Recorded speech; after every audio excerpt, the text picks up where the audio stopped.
Hello and welcome to Constructive Thinking, a podcast by the Progressive Contractors Association of Canada. I'm Alex Knight, the Manager of Corporate Communications, and I'm joined today by Tara Hoffmier, Manager for Workforce Inclusion with Women Building Futures. And today, we'll be talking about Women Building Futures' impact on construction, helping women overcome the obstacles and barriers as they enter the skilled trades as their career, as well as the importance of building a psychologically safe workplace.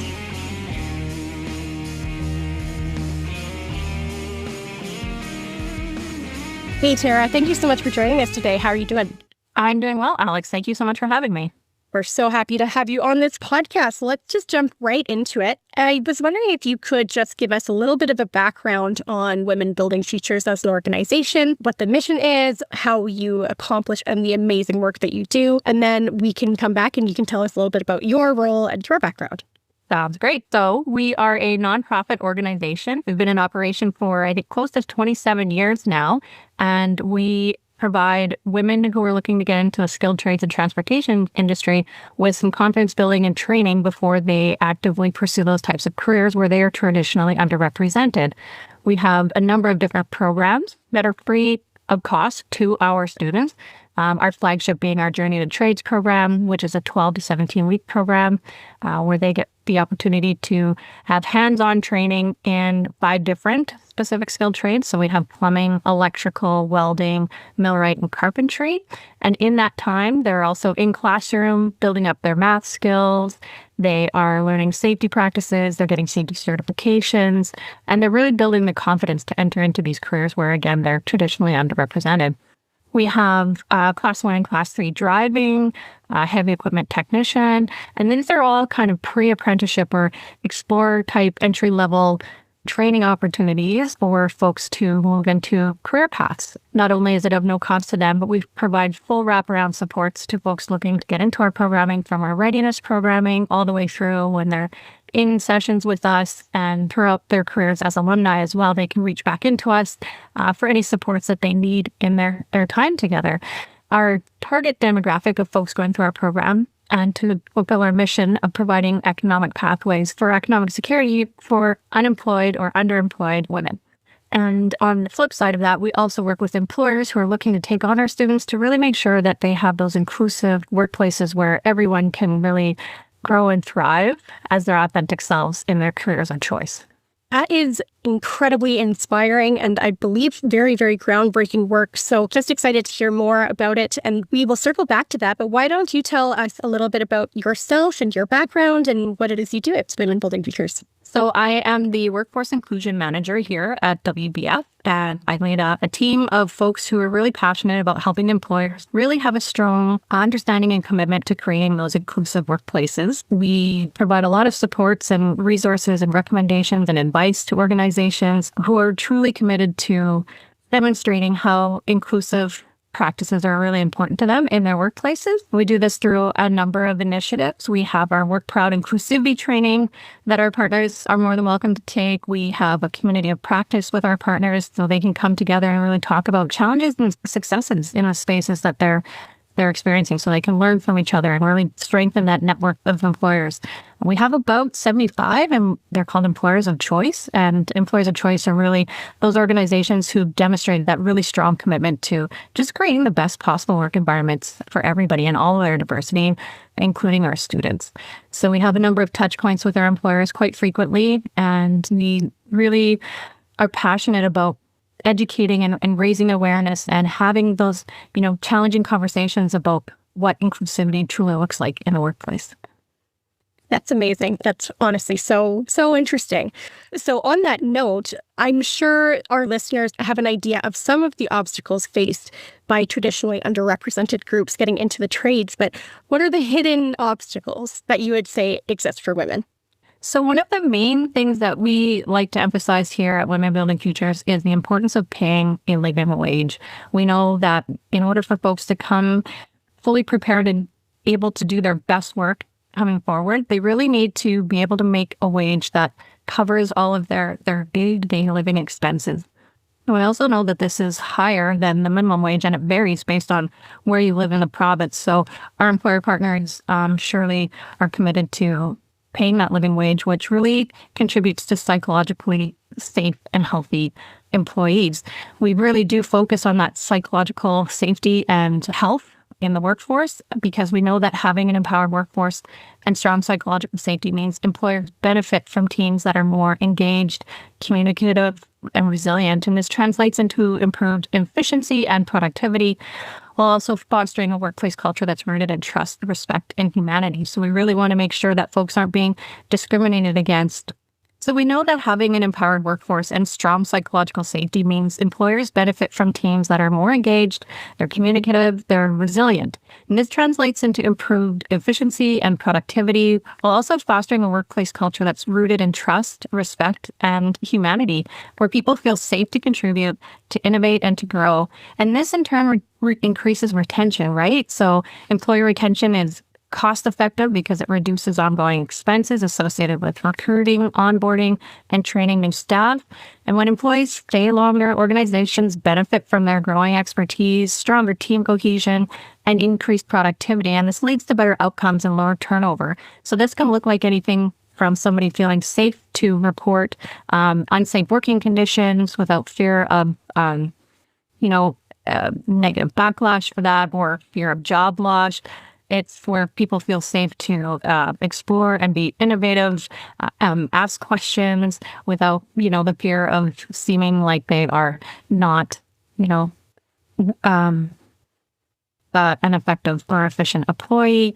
It really means that folks can seek growth opportunities with confidence, and it really has, strong positive outcomes for an organization. When this is absent, you can actually see an increase, for example, in physical safety barriers. So if our psychological safety is in jeopardy, we're really not able to focus on, what we're supposed to be doing, what a task is at hand, and what our physical safety practices are. And that becomes a real problem. And if you see unsafe practices and you don't feel psychologically safe to report it, that can in turn create an even more unsafe environment. So it all really plays hand in hand. So we really want to make sure that folks are treated as humans, their mental health is collectively considered, so that we really can, come together and collectively create those environments where folks can be themselves and love going to work. And, as you're saying this, it's very evident to me that those things are not just specific to women in construction and to underrepresented groups in construction. It seems like all of those practices would benefit everyone on the work side. Yes, absolutely. Anything that we do in this space really just contributes to the overall organizational health and well-being for absolutely every single employee. Some employees will experience more barriers and therefore have more risk to their psychological safety, especially if they're underrepresented or marginalized. But everybody can really be the recipient of negative interactions. So we really want to focus on the positive interactions so that it's truly a great place for absolutely everyone. Absolutely. And construction, and this is changing, absolutely, thanks in great part to the work of Women Building Futures. But it does seem like there has been a shift in the way psychological safety is viewed, even if it's not named as such in different organizations. But we still have a long way to go. So if an employer were starting in their journey today, if they decided today is the day I'm starting to create a psychologically safe workplace from scratch, what would be your first piece of advice to them, and what other things should they consider? Yeah, that's a really great question. I guess from scratch, it's really about understanding how creating that psychologically safe and healthy workplace is really about building trust with your employees. If employees trust that you will amend a situation that's negative, that's positive on their behalf, that really goes a long way. So a number of ways that you can do this is you can reach out to us here at Women Building Futures, and we can have a discussion about, where you want to see, what's the hygiene of your workplace culture, and we can make some recommendations in that space. One of the things that we have that I mentioned earlier is Work Proud inclusivity training, where our employer partners, or anybody from industry, honestly, comes together for a full day, and we, identify those barriers that might be invisible for folks. And we talk about strategies and solutions on how to address them. We talk about everything from how our unconscious biases can negatively impact people unintentionally to, the importance of using inclusive language. So we really focus on the importance of that psychological health and safety space. We talk about building trust and what that looks like. And we send you off with some really tangible tools in order to achieve that. Outside of training, again, conversations with us. We're always happy to engage in those and provide, advice and recommendations in that space on where you can make some improvements. You can go to our employer of choice website and you can take an assessment on the site after you create a profile for your company, and it'll just kind of give you a tester of where you're at in that space so that you know what things you need to look at and address first and primarily in order to make those improvements that you're looking for. So taking psychological safety and jumping back into the work from Women Building Futures specifically, how has your work and this message of trust and respect and humanity, how has that impacted not just the construction industry? What impact has Women Building Futures had beyond the construction industry? Beyond the construction industry, I think it really goes back to that network of employers that we have together, where they willingly come together 4 times a year and get a stronger understanding of who's doing really well and who's having similar challenges. And they really engage in thoughtful conversations with one another to learn from each other's successes and challenges and those types of things. So it's a community with employers across the industry. So we have everything from folks in construction to oil and gas to transportation providers. And it's really kind of a collective group of folks that support each other through understanding what it truly means to do this work. And it's something that has to be all done together across industry to industry or partner to partner, because we know that employees will change jobs, for example. So it's really about impacting the overall culture of the industry as opposed to individual organizations. And so it's addressing, where there are potentially negative behaviors and how we can proactively solution some ways that will see us start to eliminate those, potentially toxic environments, for example, and those types of things. So it goes from the individual understanding what their role is in that to the, large enterprise-wide as an organization. And then that, leaks out into the industry as a whole to really kind of elevate the truly amazing career paths that are in this industry and attract more top talent to skilled trades and transportation. And it all comes back to attracting top talent, not just the top women, not just the top underrepresented groups, but the top talent in general, because the workers that see the value in psychological safety and just having a better place to go work, that ripples out. That's a big impact. So other than engaging directly with Women Building Futures, if you were to give another piece of advice to employers who wanted to get started on this journey, what would you say that should be their first step, if not reaching out to WBF right away? And if we're focusing on psychological health and safety, then I would say that organizations can reach out to the Canadian Mental Health Association. They have amazing resources and training that's available through them. It's a great place to start to get a better understanding of what this looks like and what you're getting yourself into when you're looking to make some of these positive changes. That organization has a number of wonderful, brilliant human beings that are more than happy to meet you where you're at and come from a judgment-free place and help you on your journey. Great. Thank you so much for that advice. I think they're going to find that very helpful. So on that topic, how can someone, not just an employer, but actually an individual, help to create a safe industry with their peers? What are the little things that, whether or not someone is in a leadership position, what can they do to create a psychologically safe workplace for their peers, their colleagues? Yeah, absolutely. I think the most important thing is to recognize that we all come from a place of understanding from our own lived experiences. And it's very important for us to take a step back and consider how other lived experiences are impacting somebody's experience in the workplace, right? So by acknowledging that there could be barriers in place that we have never experienced ourselves. That's the first step. And be an ally. So really kind of speak up for folks who are underrepresented or who are marginalized. Be a voice for other folks that don't look like yourself or don't have the same background as yourself.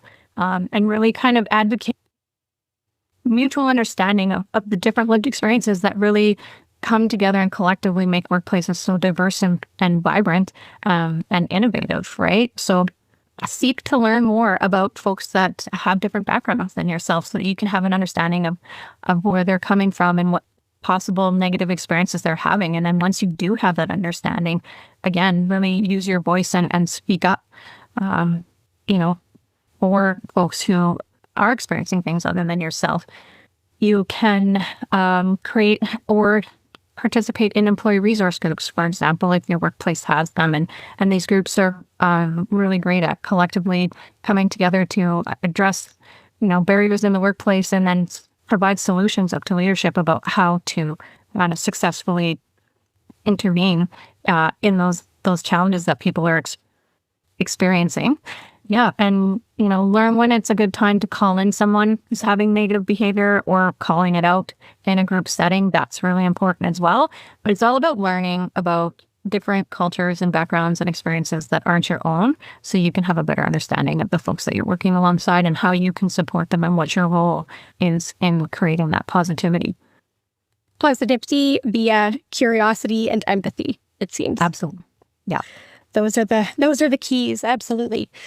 So last question then, is there anything else you would like to share with the audience before we wrap up? I'd of course like to thank Women Building Futures, not just for lending us Tara for this podcast, but also for the work that they do and, the amazing things. But is there anything else you'd like to share before we wrap it up? Yeah, and I think just, summarizing everything that we talked about today, it's a collective effort, right? We all have individual roles and responsibilities in creating these environments, but we can do it collectively. We don't have to do it alone. And there's, folks that have been doing this stuff for years that are more than happy to extend their expertise and provide advice. And again, we're not coming from a judgmental place. We're coming from a place of understanding that we're all starting at different points and we're all collectively uplifting each other in this journey together. Well, Tara, thank you so much. Like I said, I appreciate your time today, all of your insight, all of your wisdom. And of course, as Tara mentioned, please reach out to Women Building Futures if you are interested in getting involved with any of the programs or in just learning more about building a psychologically safe workplace. Thank you so much for joining us today, Tara. That's Tara Hoffmier, Manager of Workforce Inclusion with Women Building Futures. I'm Alex Knight, and you've been listening to PCA's Constructive Thinking Podcast.